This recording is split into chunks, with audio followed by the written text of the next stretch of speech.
وچیان زیندووە یان مردووە وتم دەمەوێت زیندووتر بێ. مامۆستایەکی ناڕازیە و منداڵە 52 ڕۆژەکەی لەگەڵ خۆی هێناوە بۆ خۆپیشاندان و دەڵێت لێیان پرسیوە منداڵەکەت زیندووە یا مردووە، ئەویش لە وەڵامدا پێی وتون دەمەوێت زیندووتر بێت و پێش ئەوەی فێری دایە و بابا ببێت فێری بایکۆت بێت تا بەرگری لە مافەکانی خۆی بکات.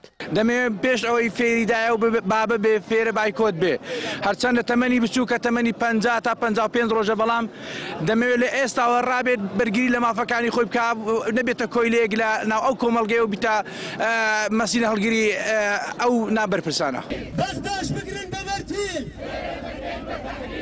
مامۆستایانی ناڕازی و بەشێک لە توێژەکانی تری ڕانیە بە دروشمی هەر سوچێکی ئەم وڵاتە دەکەین بە مەیدانی تەحریر، خۆپیشاندان و ڕێپێوانی بەرفراوانیان ئەنجامدا لە سەرەتادا لە بەردەم پەروەردەی ڕانیە گرت بوونەوە و دواتر بەڕێپێوان چوونە بەردەم زانکۆی ڕاپەڕین و بۆ ماوەیەک ڕێگای سەرەکی ڕانیە 4 قوڕنەیان داخست.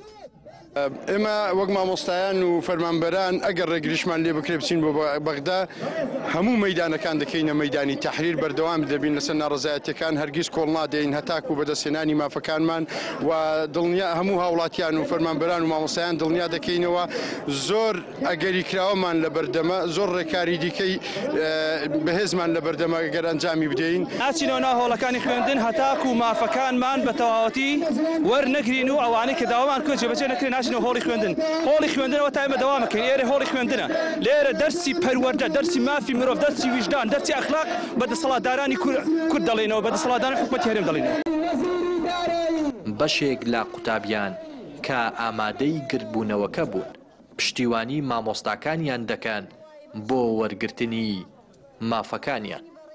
دا لە حکومەت دەکەم وتەدا بە مامۆستایان بچمەوە قوتابخانە، من زۆر حەزم لە قوتابخانەیە. ئەگە حکومەت خۆی بە باوکی هەموو کوردستان دەزانێت بە بێمافی مامۆستاکان وەربگرێتەوە مموچەم داتێ بۆی ئەمنیش وەکو قوتابیەکانی ئەهلی وەکو قوتابیەکانی ئەهلی منیش بچمەوە دەوام و داوامەکەم دانەبێت.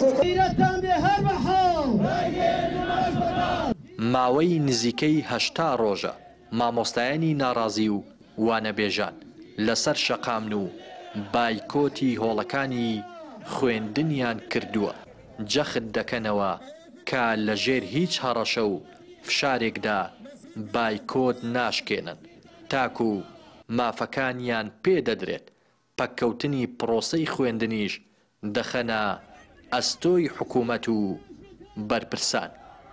ڕێناس ئەرسەلان، کەناڵی پەیام، ڕانیە.